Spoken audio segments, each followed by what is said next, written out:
What are we doing in season 4, Matty? We're like taking questions from the audience.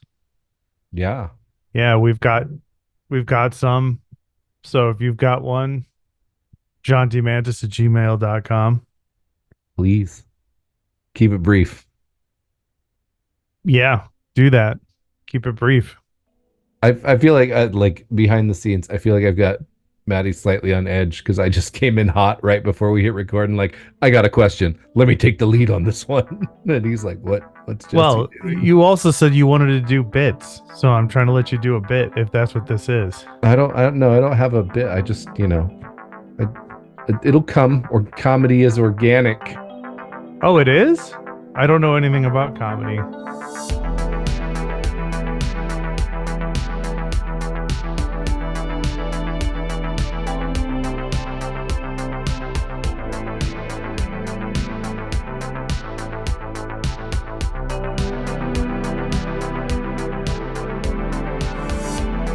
Hey, Matty, how you doing? I'm doing good. How are you doing, Jesse? I am well. I have recovered from being nearly dead. Nearly dead. Yes. Whoa, what happened?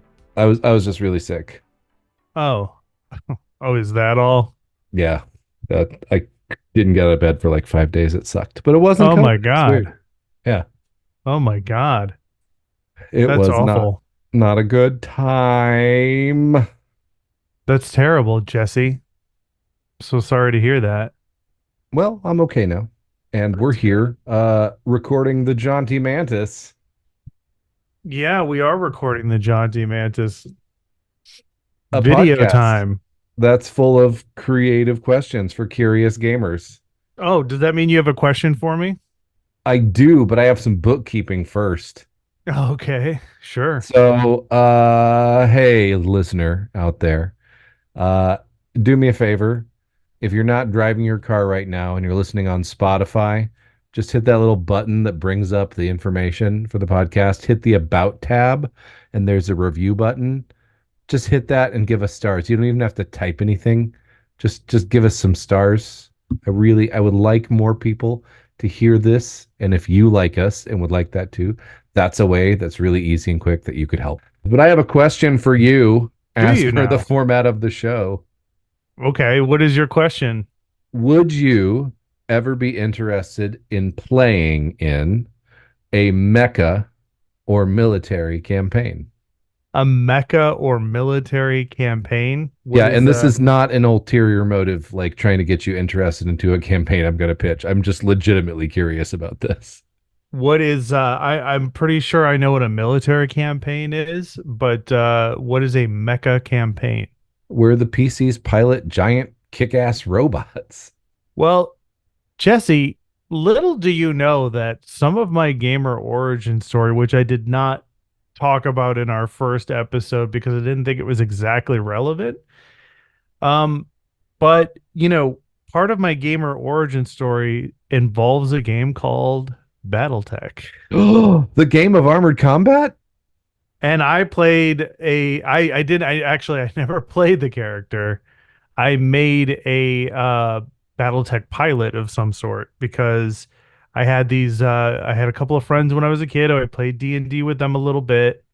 And this is in that weird phase between like when my interest in gaming starts and when I'm introduced to D&D, and then this is in between that and when I actually like got into a group, where it was just like, I mean group and like something stable and solid and consistent. Like I played games with other kids or whatever the case may be, but I didn't actually have a group a regular group.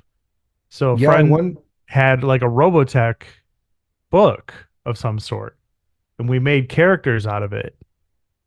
That's And I was like Palladium. super excited about it. The Robotech I'm RPG is sorry, Palladium. Not Robotech, BattleTech, Ah, okay. BattleTech. Sorry, I get these things confused because they all use a lot of the same words, Yeah, there's tech in a lot of them. and I'm an idiot. So These are not good Do combinations. you remember anything about this character? Um, just that he was like a pilot. Uh, he was some sort of a pilot, and I don't remember what his mech was like, but it was like it wasn't a transformer, but you could fly it like a plane, and it had arms and legs sticking out of it. It was a wasp. Okay. That's about all I know. I don't remember the character's name. I just remember having like a ton of fun creating the character and like talking about it with my friend and us like talking about all the cool shit we were gonna do. I don't know about you, but when I was a kid and we didn't actually play role playing games sometimes we would just make characters and talk about how fucking cool it would be to play them and what's going to happen in our first adventure or our first mission. And I can't wait to do this. And this ability is awesome. It does this, this, and this. You're like, yeah, yeah. But then like when I fly in and do this, and you're basically playing like a slightly more advanced version of childhood imagination game, you know? Yep. Um, which I guess is one of the core stages of role playing game evolution. Yeah, that got your answer got me thinking like I have kind of a similar experience like play when you're in early adolescence. It's probably Hmm. very different today because there's D&D clubs at school. I know, right? And It's like so there's like all fucked up. kinds of cool adults like my friend Chris who really loves the Forgotten Realms, who like volunteered to do things with those clubs. Uh, but I had the same group of people I would share books with and talk about it, but I don't really know that I would call that my gaming group because we Hmm. never did like a campaign. Like it Hmm. would be astounding if we did like two sessions with the same characters. Right. Like everybody wanted to take a pitch, we'd have like a sleepover and do like 2 hours of like talking about our characters and then something silly. I don't think I actually had like a real group. I had played, but I don't think I had a real group until I was like 16 or 17 years old. Yeah. Yeah, that tracks. I have a similar entry or journey, I should say, into the hobby. I think my actual group starts earlier though than 16 or 17, but it I do know what you're talking about. And as far as like a military campaign, and I actually did play uh one shots of like Top Secret SI. Does Oh that count as wow. a military campaign? I Or mean, I'm sorry, military game?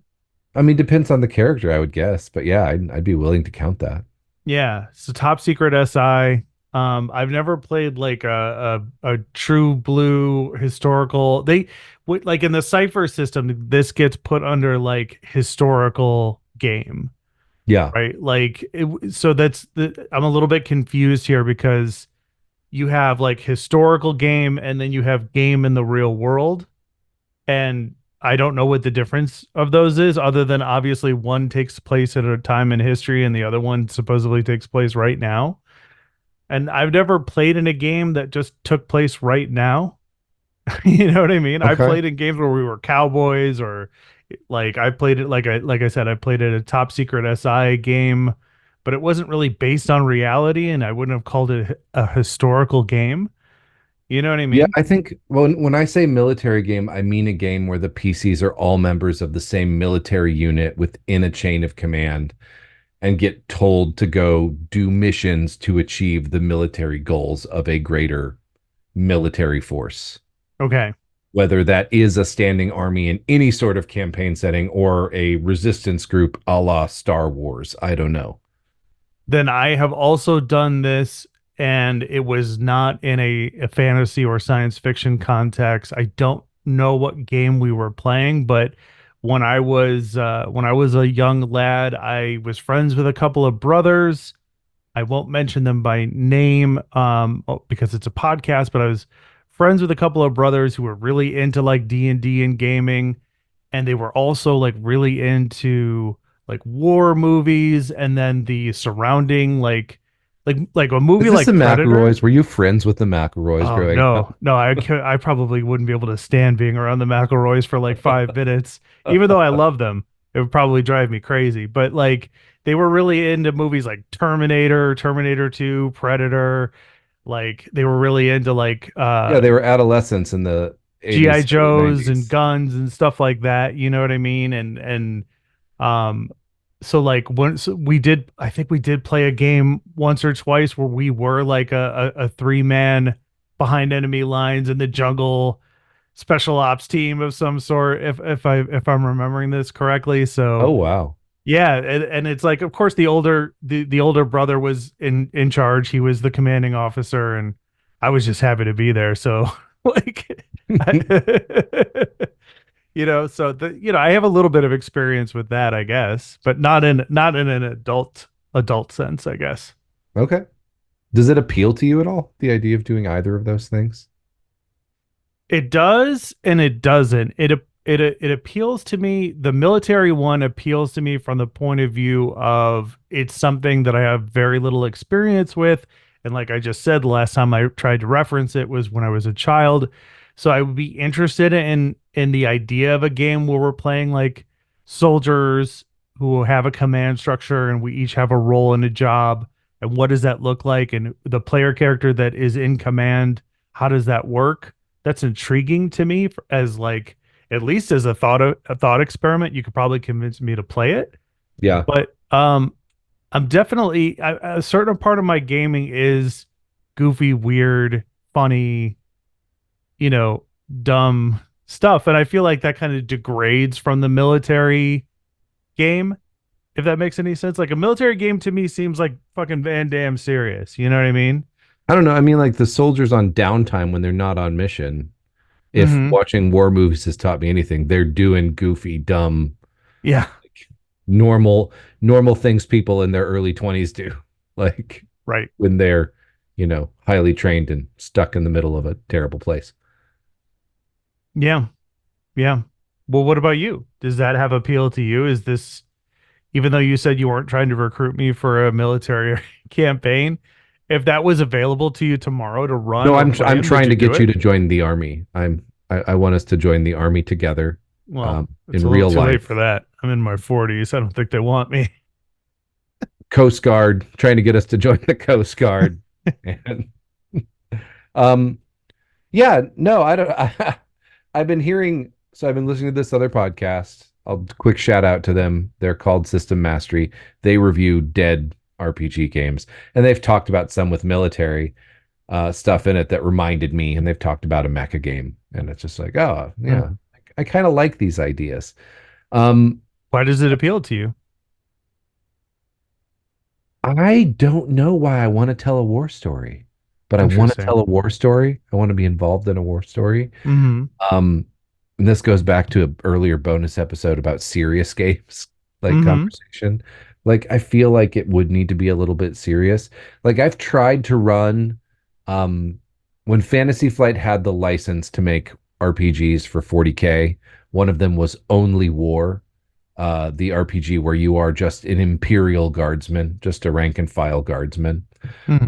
And I tried to run a campaign of that, and I let the most power gamery guy play the commissar, which I don't know if you know anything about commissars in the Imperium of Man, but No. they basically are just licensed to shoot you for your own good if you try to run or get out of line. And so the most abusive power gamer in the group wanted to play the commissar, and I said yes.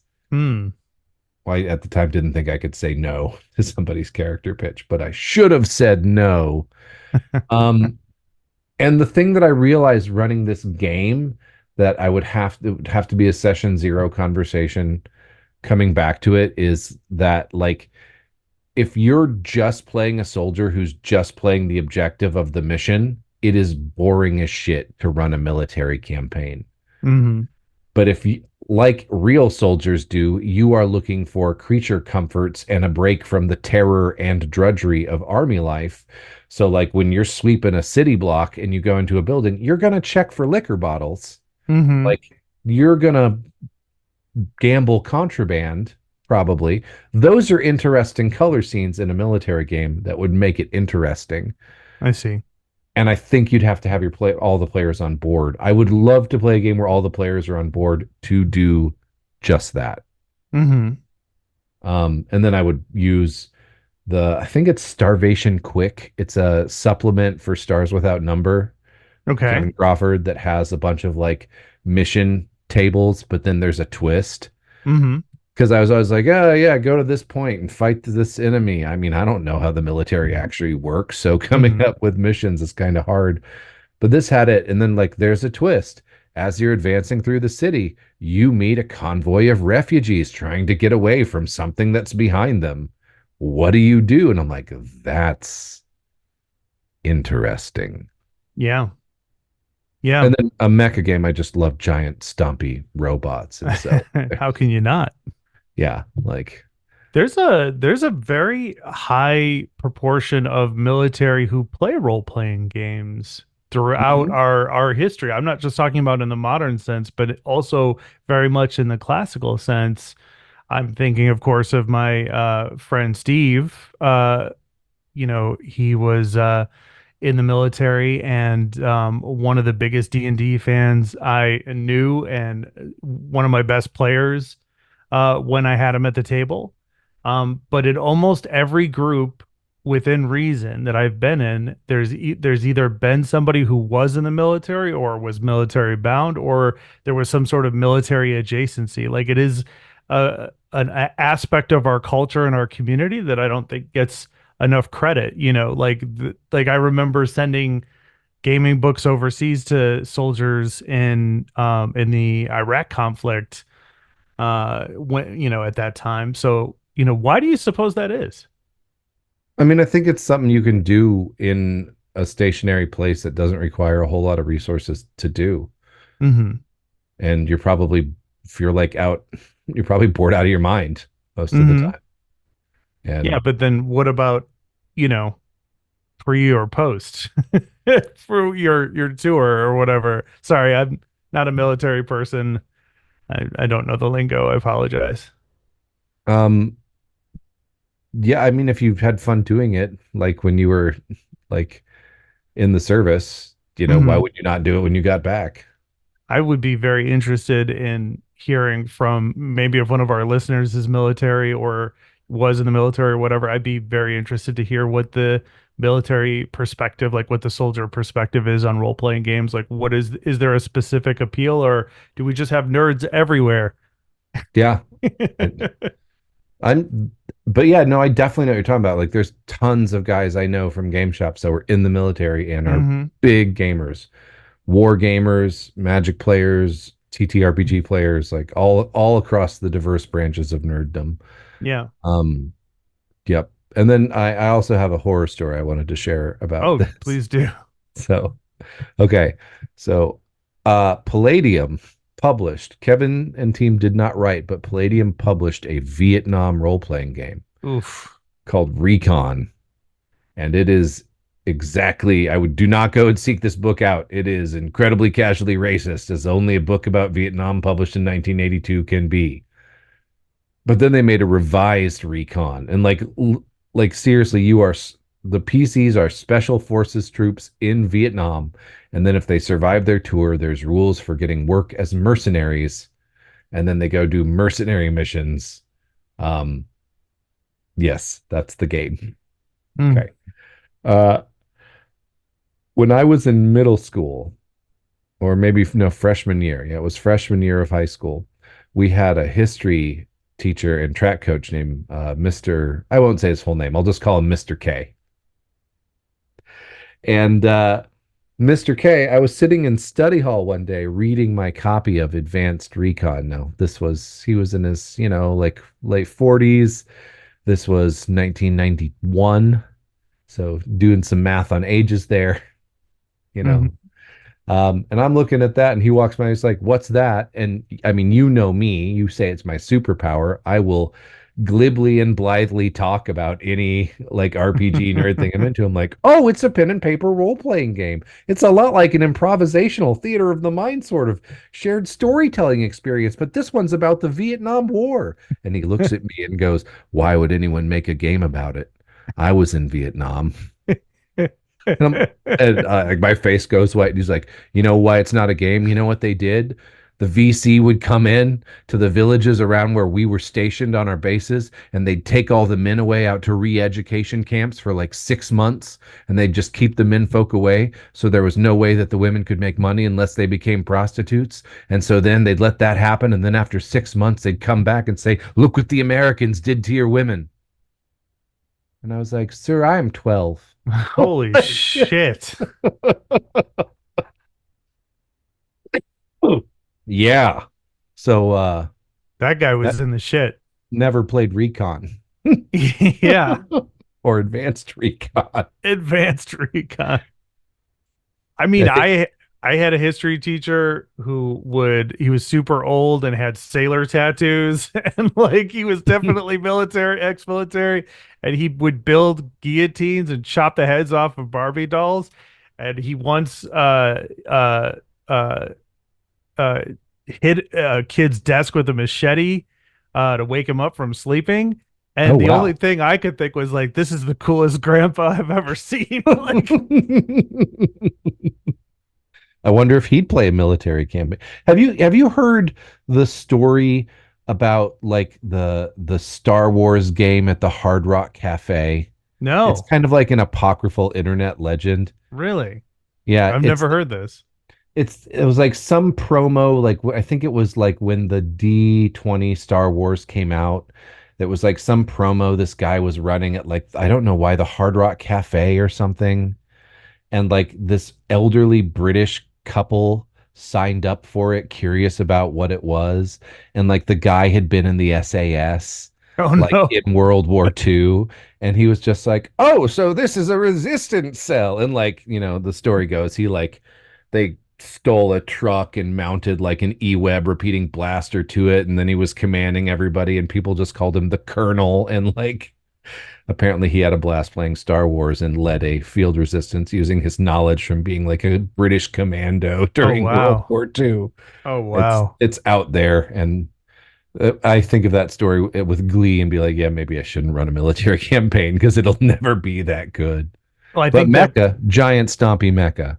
definitely Mecha, but that does bring up the question of like, is military simulation fun? You know, like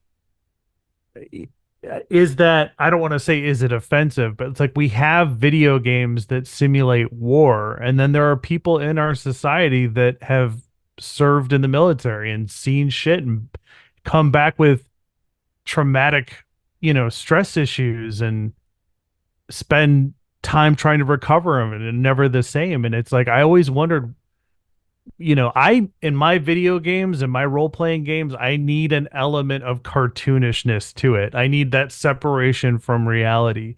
If the game gets too real, I'm not interested. And Yeah, with like that thing of refugees moving through the city, I would never want to play that out in a modern setting RPG. hmm Like if I was doing that in 40K and only war, yeah, that's fine. Those aren't real people. It's fictional enough. right. But like, yeah, I would never want to simulate an actual real war story. And I think when I talk about wanting to play a military game, it's not the idea of being in the military or the idea of fighting. That's the part of the military I find interesting. It's Okay. the stories of what the people who are in those conditions do to stay, sane, or like to not lose it, like between the fighting, that I would want to think would be an interesting role play experience. Right. Let me ask you then, because and we never really got to do it, but I had that Everon game. Yes. That Everon game that I had started was a 5e Everon game, and because of life circumstances, it didn't actually go past, I think, one or two sessions. But the whole idea of that was that the player characters are part of a ragtag military unit from Syria, that the player characters in the unit are some of the few living um, characters in this story. The majority of their unit were warforged. And that's just because the number of soldiers was so low that like their ranks were primarily warforged. And I was going for that kind of theme of like the player characters are like looking around and it's like there's only like six, flesh and blood people. The rest of them are these like robotic, like, death machines that are just like hanging around them, like looking at them, imitating them, creating personalities. Um, and the whole point of that was to be like war is hell, um, shared traumatic, experience around the day of mourning. That was going to be like the first, level of play. And then like level 2 or 3 was going to be like advanced time. The Treaty of Thronehold or whatever has occurred. There's a tenant, there's a piece in place, but it could break at any time, and there's no Siri to go back to. So the player characters are kind of just like, what are they called? Brown coats from, Firefly, Yeah. essentially. That was the theme I was going to go for. Does that count as a military game? I don't think that counts as a military game. That's like saying, is like the A Team a military show? If you can find them. Uh, Uh-huh. you just might be able to the Syri Avengers. I don't know. Yeah, that's basically what we were going for. Yeah. Yeah, I loved my dude's fishing net cape woven with sea glass because he was a Ponzi noble storm sorcerer. Yeah, I wouldn't call that a military campaign. I think Hmm. that was like we were basically running a prelude to like bond these characters together from their military service, but the focus wasn't going to be the fact that we were soldiers. Hmm. It was going to be the fact that we were, Syrian refugees Hmm. post day of mourning in the future, but it was just setting up that experience that we all had as part of that same military unit before. Right. So military aspects in that, but it wasn't. I never got the vibe that that was like the whole thrust of play. Hmm. And okay, fair enough. And jumping back over to Mecha, like what really, like besides giant robots, like what makes a mecha game uniquely mecha? Yeah, I really feel for me it's just the giant robots. If you're Okay. talking if you're talking about like anime, like there's all the tropes of like, like child soldiers basically, teenage pilots, like, Hmm. people starting as if you're doing it in a Japanese sense as people starting as plagued entirely by self-doubt and then learning to overcome it. Um but yeah, I don't know. I just think it's a war with crazy stakes. I was reminded by that podcast of a game that I had actually played that was really kind. Did you ever look at or hear of Cthulhu Tech? No. So Cthulhu Tech is basically it has like three modes of play and it tells you like only have characters be of the same mode. Like don't let them be a whole bunch of other stuff. So basically it's the future and the Migu from Lovecraft stories have invaded from Pluto and it's a mashup of Robotech, Neon Genesis, Huh. Evangelion, and the Guyver. But with the Cthulhu mythos. So, like, there are Ingle, which are like bioorganic mecha that people can pilot. The Migu have like dropped all these weird monstrosities in Central Asia, and it's this constant war between these giant mecha-sized Migu monsters from the Cthulhu mythos, and then like Evangelions, basically, or regular mecha if you do that. Hmm. Or if you do the Guyver one, like you all have like a Guyver suit, um, that and you are fighting the secret cults that are infiltrating the earth, like the deep ones that are trying to raise Cthulhu because it's all tied into that. It's just Yeah. weird and stylish. It's not terribly unique or interesting. It's very transparent what they are lifting from their sources. But I was Hmm. like, that'd be kind of cool. And I've been really curious about Lancer, which Hmm. is like a mecha game. Um, and I also have kickstarted uh, Steel Psalm and Mechborg, which are a Morkborg mech game. Right. And I did actually even buy uh, oh, what is it called? So there's a Mech Warrior version of Shadowrun Anarchy Oh, that nice. uses the same mechanics, but you like are a mech warrior, and it's got a simplified like BattleTech mech fighting system. So it's like just something that's been kicking around. I think I'd rather play. a mecha pilot than run a mecha game. Mm-hmm. I have to admit, I'm a little bit confused about, mecha games beyond the obvious, giant robot elephant suit in the room. But like, my favorite, I guess it would be considered mecha, anime is Macross Plus, the original 4 part when it was originally in 4 parts. I don't know. I mean, that's how I saw it way, way back in the day. And spoilers for Macross Plus, but like, there's two pilots of mechs who are like part of an experimental program, and it's back on a planet that they have history on, and they are both have a childhood infatuation and history with the main female character whose name is Mune. Oh And yeah, and one of them's Zentradi and the other one's human. yeah, yeah. Yeah. And the parts that I liked about that was like the fact that, Guld is part Zentradi, that there's this weird thing that happened between the three of them that like it's the music is a huge element of the story, and the music in it is incredible. And there's this element of AI in it. Like they developed this AI pop star based off of Mune's personality, and it's in love with Isamu, the other main character. And like those were the elements that I loved it. Now the drama of the event takes place in the mechs themselves, because Isamu and Gald are like fighting each other in these mechs that they're supposed to be testing. And that But was then the akin Zentradi guy to, like loses it and starts going for blood, right? yes, yeah. And it's like, Because of what the human guy did or what he did.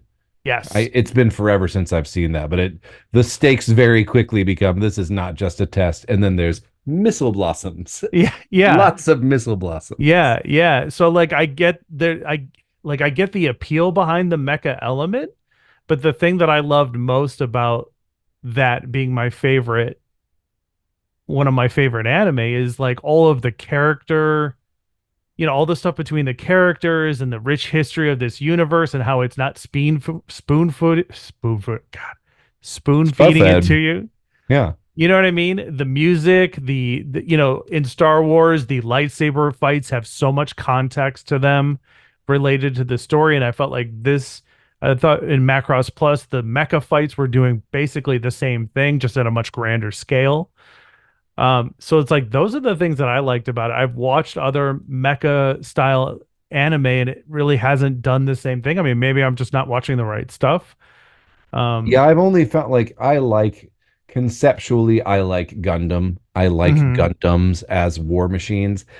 I'm sort of ambivalent about any of the shows I've watched. I've watched a lot of them, but I've never been like, wow, this is amazing. Like mhm, it's kind of like, yeah, I get what they're doing here, but these robots sure look cool. right. Um, but there's one that I thought was really, really good a couple years ago called Ald Noah Zero.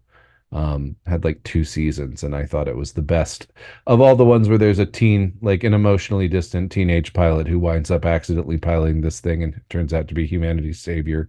And like, but also has to deal with the fact that they're killing people and that war is all hell and all that, like all the tropes of normal mecha anime. I'm like, I kind of like this one a lot. Yeah. Yeah. But also just, get in the fucking robot, Shinji. Just get in the robot. Just Well, listener, if you would like to just get in the fucking robot, you can certainly do so by reaching out to us at jauntymantis@gmail.com, or, maybe some other social media that Jesse has forgotten to talk about or gave up on at some point. Wanty Mantis at twitter.com. I still get notifications That's that, beautiful. but not about anyone posting anything for us. But yeah, I Maybe still get them. maybe you have some recommendations for mecha anime for us to watch. I'm certainly open to it. Or maybe you have a creative question of your own for season 4. Send that right over, and if it makes the cut, we'll definitely add it. Yeah. And Jesse, anything else you want to say about this? This was originally your question. No, I was just curious, and thanks for answering it. Yeah, my pleasure. That's what this podcast is all about. This is the Jaunty Mantis Creative Questions for Curious Gamers. I'm Matty. I'm Jesse. We'll see you at the next one.